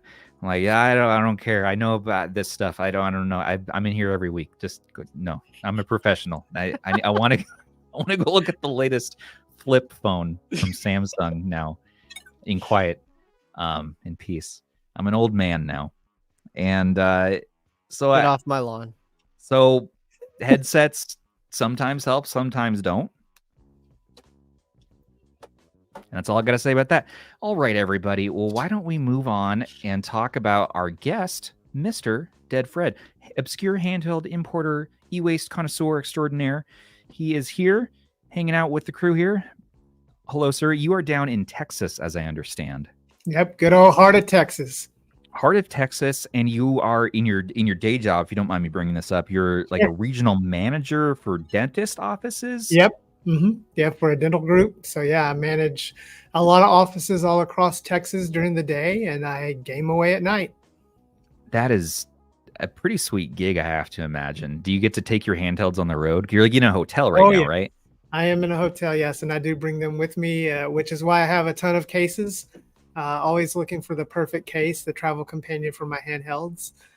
But certainly do get to spend a lot of time on the road. So a lot of my content, you may see different backgrounds, different scenarios, and that's because I'm probably away for my day job.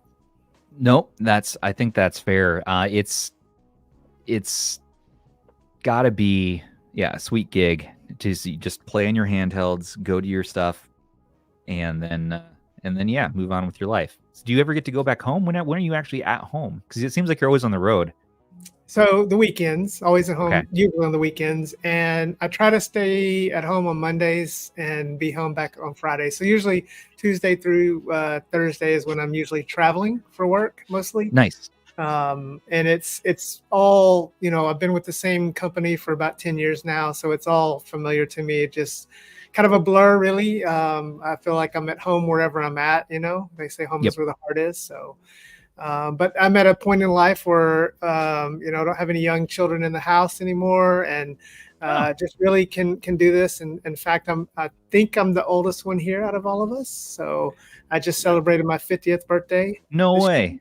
Yep. It's really cool. I would have pegged you around 35 to 40. Oh, I get it all the time. They think I'm under. Yeah, I still get carded. So I'll take it. I stay young up at the top. Maybe it's all playing all this e-waste keeps me young. I don't know. You have all the radiation. Do you have a suitcase just for your e-waste that you carry with you? I have a closet. Yeah. Like, what do you take on the road with you? Like, do you take like 2 or 3 handhelds? Do you take 10? I take two to three usually. One that I'm going to do a video on, and then lately, so like my go-to handheld now, which I know is not the most popular for everyone, but the Neo Pocket S has really become my favorite. The form factor, Nice. I'm more of a small, slim form factor guy. I mean, the Odin 2 is wonderful. Odin 2 Mini looks great, but I'm just really like the form factor in that 1440p screen, which is it's really gorgeous. Even though it's not OLED, it's a really nice looking screen. You think that 1440p is better than the 1080 for that device?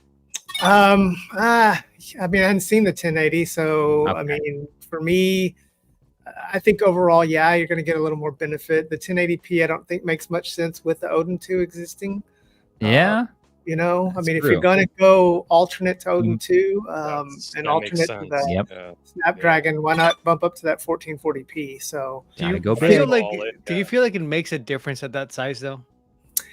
I mean, not a huge difference. Maybe it's more of an trickery or more of mental gymnastics, but it certainly is. It's a nice crisp screen, and it does look good. I don't play a lot of Android gaming, so I don't know if more modern gaming it would but man, it looks good on some of the old retro systems upscaled. It just looks really, really nice. Of course, I play my Snow Cake. I think I showed you guys that this here right here. This has probably my all-time favorite screen. Again, it's that 3.92-inch OLED 1240 by 1080. Yeah. I love the color of that ratio, and it just has the screen just pops and looks really gorgeous. And this this form factor. When I first picked this up, now we have the cube and we have everything kind of mimicking this shape, but it's just really comfortable. And this is kind of what got me into this whole hobby, was discovering this, And I was like, cool handheld. And one of my goals actually is I hope that we can get here in America. I'd love to see a modding community kind of come together. Unless I'm missing something, the only one I really know of is the Boxy Pixel guys that are really kind of. And so here's my Game Boy Advance, my Boxy Pixel. Beautiful, man. Which Gold. Is Iron Man. It's just gorgeous, and so I really like these metal handhelds. I know, for practicality, some people think they're too heavy. Maybe if you're running a high-end CPU, it's gonna, take heat, but they're just gorgeous. You can do a lot of etching on them, put a lot of design on them. So they're really cool. But yeah, usually I try to limit, because there's only so much time in the day. And really, honestly, secretly hoping when I retire, I'll be able to work my way through all the junk and have just, a few great ones that I can just pull out. Goal, right? Whittling it down. We get these big collections because they're like, well, we're whittling it down eventually to the top 3 and devices. We can't let go. Yeah. And then something happens and we get personal relationships with these devices, over time. And it's like, I can't let you go, GPDXT. How do you know it's going to a good home? That's the thing, Yeah, you don't. You try to vet the people who buy your handhelds. You really do. You try to go check their home environment. There's a whole adoption process. There's an adoption process. You try to make sure the temperature is not too hot, not too cold. And I believe in your dream. I think it's a dream we all share. And we have to know, so what's up with the name? DeadFred 69. Were you born in the year 1969? So let me say here, I guess none of y'all have played the PlayStation portable game Deadhead Fred. I was actually going to put that on the thumbnail behind your logo, but I was like, is it Deadhead Fred or not? So it's a combination of that and Drop Dead Fred, the movie. So both of those, it's a combination of that. I, didn't want the full name Deadhead Fred, so it was Dead Fred, and it's my gamer tag. And when I originally signed up for it, somebody already had just Dead Fred. So you're like, as a joke, I just added the 69 on there. I was that's never a joke. That's a way of life. We're all 15. It's fine. Yeah, my younger self wanted that one, so I've had that gamer tag for 15 plus years, and definitely that's the genesis of the name. But yeah, the Drop Dead Fred movie or Deadhead Fred, which is I think a very underrated PSP game. Your official YouTube name though is Retro Gaming with DeadFred, right? Yes, yeah, that's your branded name. Okay, yep. Which was too much for me to include in the title of the video, and I didn't want to put DeadFred 69 for some reason in the title, so I just said I shortened to DeadFred. I hope you're okay with that. That's okay, fine. we'll heal from this. But if you want to subscribe, please do, because you're gonna get just the cutting edge, bleeding edge of the newest handheld on Fred's channel. So it is youtube.com/@deadfred69, all one word. Nice. And let's get this man some subs. And you've been at it for what, about a year now? Is that right? 8 months. 8 months. Almost. Months. And just so you guys know, I had a previous career in this. In the late 90s, me and my brother ran a website. We were one of the original members of the Imagine Games Network affiliate program, so IGN. Wow. And we ran that for about 5 years and didn't have enough business acumen, didn't do things right, but the .com burst of 2001 put us out of business. Wow. It put me in a whole different direction. I went back to school, got my college degree, and went on and did a whole other stuff. So, but yeah, cool. I just caught the bug for it when all these handhelds came out, and I was like, man, I want to relive the PlayStation era. I want to relive, the Game Boy era. And so really just enjoy doing this, really enjoy sharing with people. I love my day job, and this isn't going to replace it, but this is just something that I really love doing, and that, I love sharing with people. And one of the things that I'm really grateful for is that, in the first couple of months, those early people that subbed to me gave me some really good feedback and helped me, I think, get my channel better. So please, I'm open to any feedback. I actually want to continue to make things is enjoyable for the viewers. I want to grow a really good community. So very grateful that I get to do this. Well, you're already on a great start, and yeah, we're grateful that you're here with us tonight because I've been wanting to talk to you for a while. So this has been cool. And you and I even did a couple trades. I have, what did I get from you? I got my, oh, you know what I got from you? Hold on. And Russell, I would say probably the M19, the one with the little Cyclops. It's currently my favorite SG Jam. You say the M19? That's yeah, that's actually one of my favorites too. Let me pull that up. Oh, and there he goes again. It's somewhere. What's not my favorite? What's not my favorite? But yeah, the M19. I think that's a fantastic cheap handheld, mainly for kids to play. But I enjoyed playing on it too. I cannot figure this stupid thing. Yeah, if you can get it at the right price. I mean, it's not. If it's over $50, I don't know how great it is, but under $50, I think it's a pretty good alternative. This is what I got from you, though, the D007 Plus. The Doot. The Doot. That's a beautiful looking handheld. Color. Wait, is that the blue one or is it the? This is the has a funny name. What is it called? Penetrating green. Penetrating green is the name of it. That is not green. It's not green. It's very blue. But you took the time what are you talking about? You took the time to install Anbernic on here, so thank you. And I actually have yet to load games on here. It's been sort of like a shelf device for me. It just lives right over there, and that's been fun. I like the M19 more, I'd say. But thank you for sending it to me because it's my beloved e-waste. And you sell things in our marketplace for really good prices, so it was very easy. Oh yeah. E6 Plus. Yeah, what do you think about the E6 Plus? You were kind of a fan of it. Is that right? Yeah. Oh yeah. I think I think the best hope for it is the fact that you have a 3566 that can dual boot Linux and Android, and if that can really be this, again, going back to software, a lot of these handhelds now, it's where is the software? How's the software going to develop? I think they have a pretty good product. It had a couple of rocky launch. It did. I have not, made my video on it yet. I don't particularly like it, but I think that it's one that it's over time is like you're saying, it's going to get better because custom firmware is actively being worked on. The community is taking a liking to it a bit, and so it's an experience. Not one so far I'm a huge fan of, but it is there. And I think the E6 Plus, at least the one that Ben has, which was mine, is trying to communicate with me. Yeah, it is. It has something to say. I think it needs to come back home. I think it's in distress. I think that was Morse code for SOS. There's a certain charm to it. I will say that I can't recommend it to anybody yet for the price. I talked to the dev about it for a little bit, and he said something like he was gonna send me one, and then just ghosted me. I was like, all right, I guess you don't want me to play with this. That's fine. Yeah, it's been. I mean, it's. In time, it's a data fraud situation. That's what I'm feeling in this. Whereas at first, what? This is not what we thought. But in time, you get some love on there.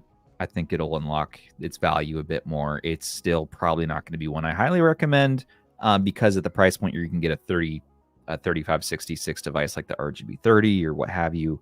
And really enjoy it. But the dev is active in our community, and he's actively taking feedback. So I think his next devices have potential, I think, to really hit some cool spots, some use cases. I'm a little worried about the next device. It's the E5, which... Oh, I got that coming. Don't worry. You got the E5 coming? Oh, yeah. It landed in the U.S. It'll be here soon. People on Twitter today were asking us to talk about that. And I'm like, Is that the 3588 one? That D-pad looks like it's going to rival the E6 Plus D-pad. We can pull it up real quick. I don't want to look at it. Well, now just... You'll be fine. It has a built-in kickstand. It does have a built-in kickstand. It's a feature, sir. Where was that? I wonder if it'll break as easily as the Switch one. No, that's... you can take that one off. Again, featured, man. Sorry, I am surprised by how... There's a committed community around this device, though. If you go into the Discord chat for it, the channel for that, And yeah, there are people cooking stuff up for it, so it's kind of interesting. Yeah, especially on the Android side. I feel like people just like supporting smaller devs. It needs love on the Android side. The Android build that comes with it is a little rough. If you want features, there you go, buy one. Yeah, Steven I'd here on Twitter here shared this. The E5 from Gaminja, makers of the E6 Plus. The D-pad is really what concerns me, but I do like the kickstand. I always appreciate a kickstand for some reason. I like the purple colorway. It's kind of cool. It might be okay. It's kind of a mini. I like the egg yolk one. I don't know why. If I bought one, I'd get the egg yolk. Confirmed. I think the black and red is probably the best looking one. I'm not. The yellow one screams to me. I don't know why. Yeah. It feels the least broken color wise. If it can play PSP, it might be a cool PSP device. The Gaminja has another device coming out soon. I think we talked about this a bit. It's a much higher end device, right? 3588, I think. Yeah, that's the one I was trying to talk to him about. But then he's like, "You should do this other one first." And I was like, "Sure, send it." And then just ghosted me. I was like, "All right." His focus right now is on the E6 Plus. Yeah. It's just one, and he's been asking me too. He's like, "Where's my review? Where is it? Give it to me." I'm like, I don't want to review this right now. It's not ready yet. It's not ready yet. That's it. I like the idea. Is soon. Hopefully. So that E5 is actually going to be much wider than it looks in pictures. It's a wide one. Wide. Yeah, because I think it uses the same screen as the E6 Plus, right? Well, I hope not. I thought originally that it was mimicking that sugar cube. Remember the little that used that Jelly Mini Unihertz phone? Yeah. So I thought that's what they were going for. Kind of same. And then I was reading more, and I'm like, oh, this is not going to be a tiny device. This is going to be a big one. Yeah, I don't. What CPU's in it? Also, I don't know. We'll see if it's a rock chip. I don't have a lot of hope for it. No, especially at the price point. I don't. But going back to the DataFrog thing, like you mentioned, what's interesting to me, or like Rob said, is like there's this community that pops up around these what would be considered an awful, terrible handheld. Usually, somehow these handhelds get these really awesome people that start working on them, and I guess it's like a challenge to try to make them better. So yeah, that's kind of what I'm living in that world, kind of pulling out a lot of these things that are like terrible, and sometimes I'm surprised to get people like, oh, you bought that, okay. You're like the leader of that world. There's a joy to it, though. There's fun to be had there. There is. That's why I had fun last year with the DataFrog and some of those other ones. I'm like, what can we do with it? Yeah. What can we do? And it got so viral and so crazy. And in the end, you have this $15 handheld that's kind of cool. I don't care what anyone says. I think in the end, it turned out to be a cool value for $15. Russ says still wouldn't buy it, still doesn't recommend it. That's fair. For $15. Yeah. Why not? That's what I'm saying. Better than, 220 on a Game Force Ace that's not supported anymore, Oh, yeah. Game Force Aish. Pour one out. I didn't even get a chance to fully cover that one. Now it's defunct, and I'm like, they're still working on it. Eric's off of Discord for like $100. There's still a group of people determined to make that thing good. So I want to strip that one and turn it into something like what Shem did. That'd be cool. Well, you could do whatever you want with it. It's your handheld. I know, but here's I got this thing, which looks like a laptop, right? But it's just a monitor with a keyboard right here. But it has full support for Raspberry Pis and all that stuff. So I want to strip that thing down and see if I can put it in here and see what kind of things I can do with it. Probably see what other OSs we can boot into it, because the one it came with is not great. So I don't know what the deal is with that CPU, because I'm surprised we haven't seen it more by now, because in what I was able to test it out on the Ace, it's pretty capable. It's neck and neck with the Dimensity 1100, and some software actually ran a little better. So really. I was able to get Jack 3 on PS2 running better on it than I could on the Retroid Pocket 4 Pro, but other games worked better on the Retroid. So it's on Android though, right? Because for Linux is like PS2 on the Linux side is kind of rough because we don't have Vulkan. That's what kind of turned me off. So for that one, I was really excited for it because I was like, oh, a powerful Linux handheld, ARM Linux, I should specify. And it turns out not really, because you only have OpenGL, so you don't have Vulkan, and PS2 is very hit or miss. Dolphin wasn't even really booting up; we just get a black screen, so it was kind of rough. And the reason, again, I was excited for it is Linux. Like I want to see what it can do with Linux.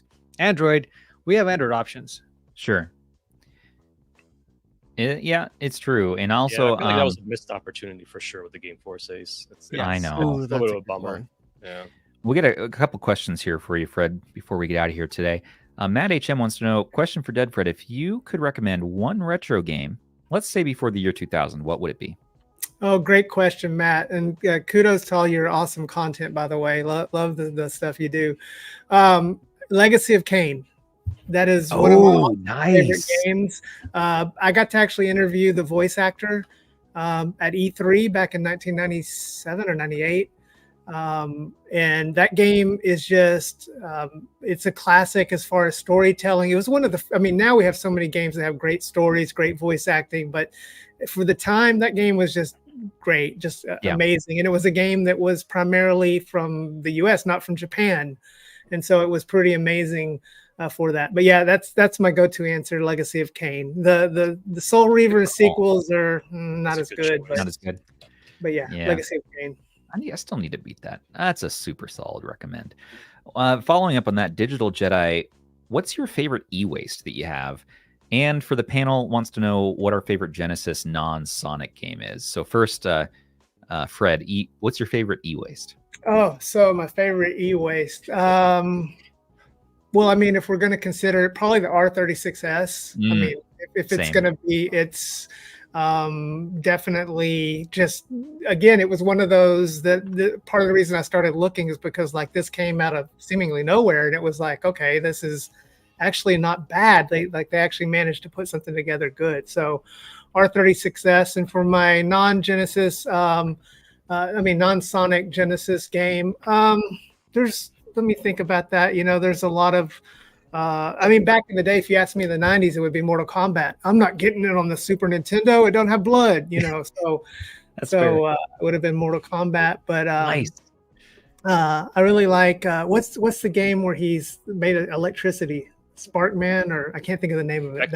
Vector Man. Yeah, that one. Yeah, that game is also talking about that. Yeah, we were. Yeah. That's a good one. And what's your 3D Printed Studio, the maker of Stubbs Nubs, wants to know, what's your favorite pair of Stubbs Nubs? Have you played with those? Green I ones. sent you. Yeah, I do. The green ones. I like. I sent you nubs. Oh, nice. Yes.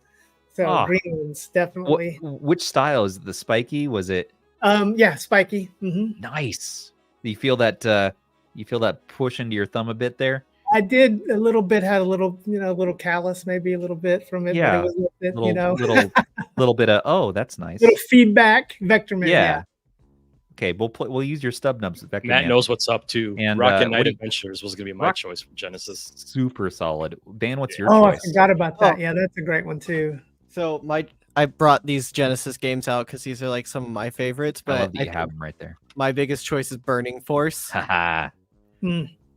It's such a good game.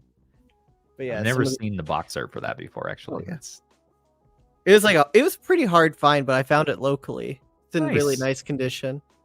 Okay, but there's your recommend, everybody, from Dan and Rob. You're saying Rocket Man Adventure or Rocket Knight Adventures, or that's a solid one. Streets of Rage 2 is a good one. The whole series is good. Honestly, I like all of them. And there's a Castlevania, Bloodlines. I mean, I could just go on. Bloodlines, yes. There's a lot of good ones. As we all know, I've been very vocal about the lack of good games on the Genesis. It's all about Super Nintendo. But I guess Shinobi 3 would be mine, just because my first system was the NES, and I had the Ninja Gaiden games for that one. And then the lady that used to babysit me, her kids had a Genesis, and they had that game. So that's the only one that I actually have like some kind of nostalgia for. So I'd probably still say Shinobi 3. Yeah, Shinobi's, you really can't go wrong there. Just the whole series. And the third one, actually, I haven't played, I don't think. Shame on me. I'll have to get on that. Oh, by the way, Matt, yes, it was Subterranea. Oh. I love that you have the actual physical boxes for your Genesis games. Oh, yeah. Subterranea. That was another thing that was superior of Genesis to the Super Nintendo. Their boxes were way better. I'm gonna step a little outside the box and say Arrow the Acrobat. That's a good one. Oh, I have that one. That's definitely a good one. Yeah, that's a I have that one. one. And it's not a good game, but I like Mighty Max Adventures because Mighty Max was the shit. Little play sets, you know, they're so cool. I feel like my lights are really upsetting me right now. I have Pugsy too, because Retro Fun Deck was asking. Pugsy's solid too. There's a lot of great Genesis games. I like the Mega Man Wily Wars that was released later on. I thought that was pretty cool. And I was never a huge Genesis person, but I mean, I liked Ninja Turtles, the Hyperstone Ninja Heist. Turtles. Back in the day, though, I mostly played Sonic and Echo and. Echo's a good one, yeah. I would have said Sonic too, but they specifically said no Sonic. No games. Sonic. Yeah. I mean, they said no Sonic, and I was Columns. like, maybe Sonic 2 instead. Am I the only one that thinks that Alter Beast kind of sucks? I don't like Alter Beast. It's okay. Okay, let me say this. Yeah. It's not a bad game. Not a bad game, but Thank the you. arcade version is better. It's just Gunstar That was Heroes always the is case. another Gunstar, good one, actually, oh man, Yeah. Gunstar Heroes. That's Gunstar right. Heroes. Yes, absolutely. Yeah, you know what? I would actually change. Yeah, never mind. No, I'll stay with Shinobi just because I do have. But yeah, Gunstar Heroes is really good. Toe Jam and Earl. I mean, we could go on and on. Oh. There's this great question. Thank you for your questions. Digital Jedi, and you got Toe Jam right there. Troy Mawson. I hope I said your name right. Question for DeadFred. What is the worst e-waste device of all time? Oh no! Oh my goodness. I reviewed this one and it had like, I don't even remember what it's called, but it's on my channel and it has like the worst form factor. It was like, it hurt to hold it, like the way it was shaped. Oh Let no! me see if I can figure out what it was You got called. the minimum wrong, which is Yeah, it be able just to was hold painful to even hold it. And it was just like terrible ergonomics. Like, Hey, it's dude, awful. I'm not gonna stand here and Chicken see time. the chicken get slandered. Chicken time. Hey, the chicken's cool. The chicken's cool. Chicken for is what it solid. you know? Super You know, solid. Battery fine. life for years. Yeah, that's what I was gonna say. It physically doesn't make we sense do- how long the battery nugget. life holds. We Chicken nuggets. Chicken. Probably out of recently, the R40S is up there though. Let me. Yes. So Man, that one- we that one's told up you. there. That's up there. Just Rob bought you it. hear that? You Rob hear bought that, Ben? that. Right? You hear that? It's one of the worst, and you made me buy it. Here you go. I made you buy it at a bad price too. These are the two best e-waste devices of all This time. is Chicken really e-waste. awful. It was $80.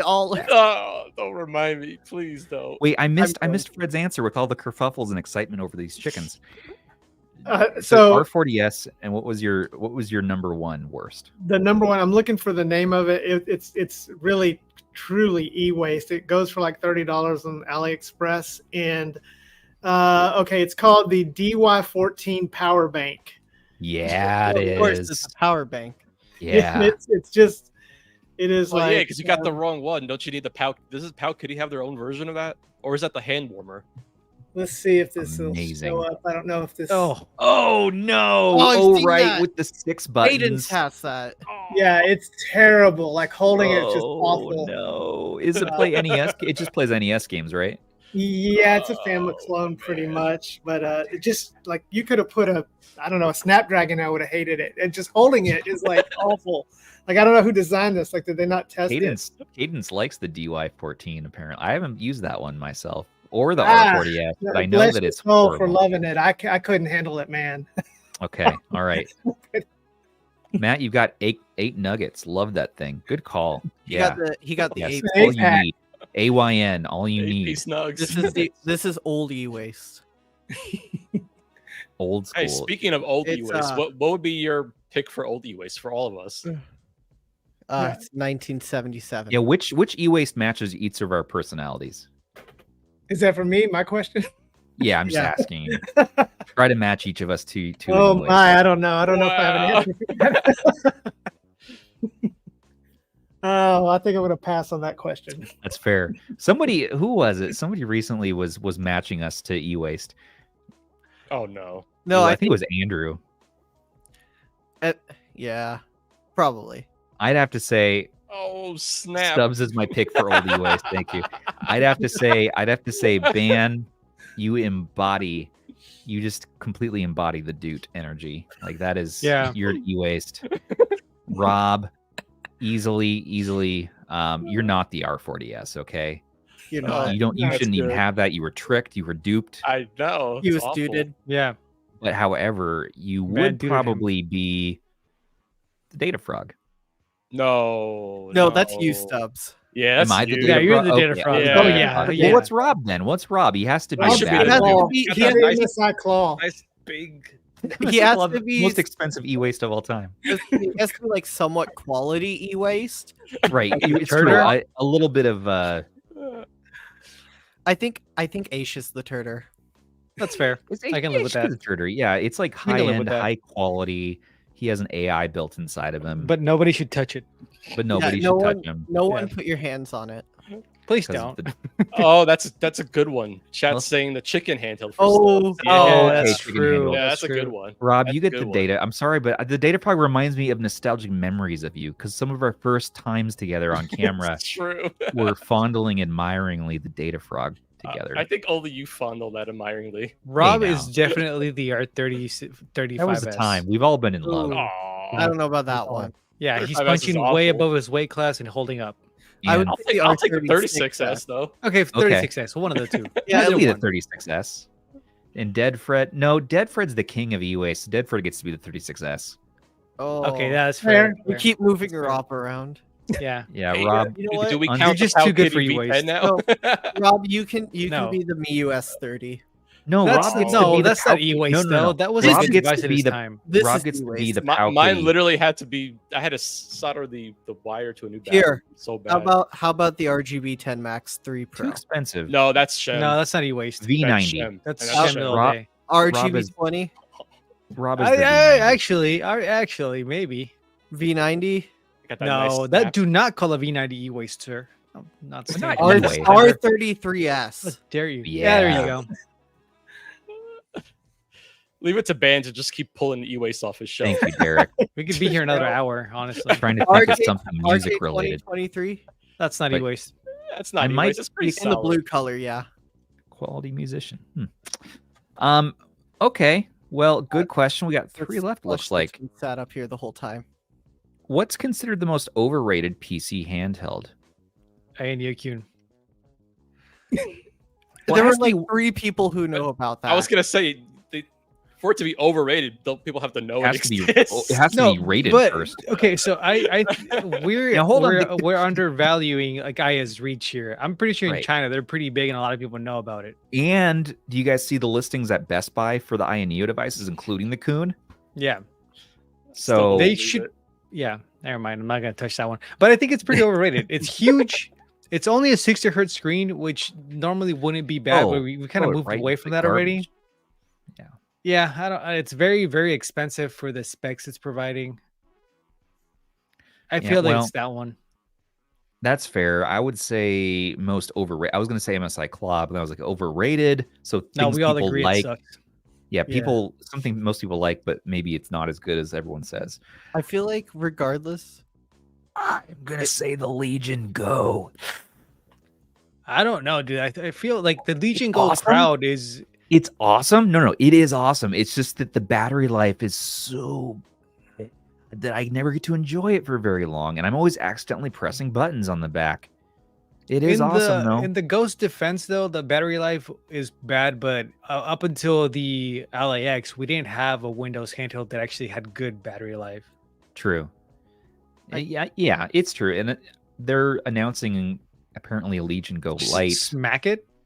So yeah, No. smack your handhelds. Good. You just smack that handheld. no. Oh, sassy too. He just went bow. I was Like making sure it's you give it a on. little, Yeah. little It's tap. like he's like behave. What, Rob? What do you think? Most overrated? Ooh, that's.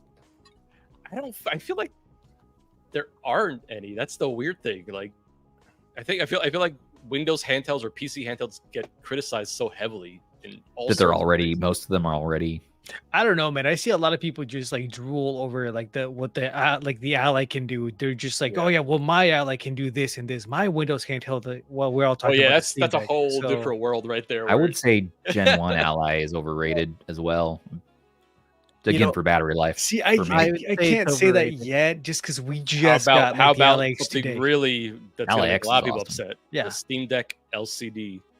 That's true. you. No, that's I know Ban's all in on that one. I'm not a Steam Deck.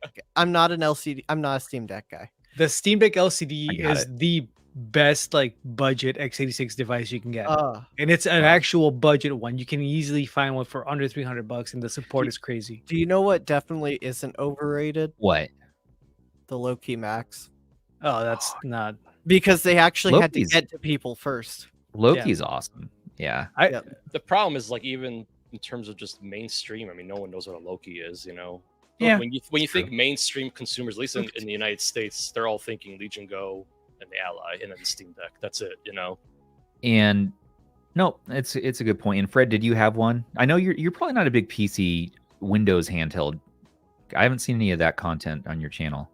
No, not a lot. I mean, I do have the Flip DS, the INEO. Oh, you do. But I use Windows. I'm not a Windows gamer. So, Yeah. It's not your focus. I have an Xbox that I play, for modern gaming, my Xbox Series X. So not a huge gamer for Windows. So I haven't really delved into that world a lot. But, running the dual screen on the Flip DS is pretty awesome once it's set up. Doing 3DS on it is pretty nice. I need to check that one out. Nope, that's I think a solid answer. Even I would say that might be a little overrated, but I think it's cool. It's a cool concept. Question from JP to the IT. Last question of the night. How do you feel about Razer Edge Wi-Fi since it's dropped to 250 and under? Actually, it's at 200. I've seen it a few points. For that price point, it's an easy recommend. Yeah. It pairs with so many telescopic controllers. It has an awesome Gen 2X, Gen 3 2X. It's basically like a modified 888. Yeah, and it's.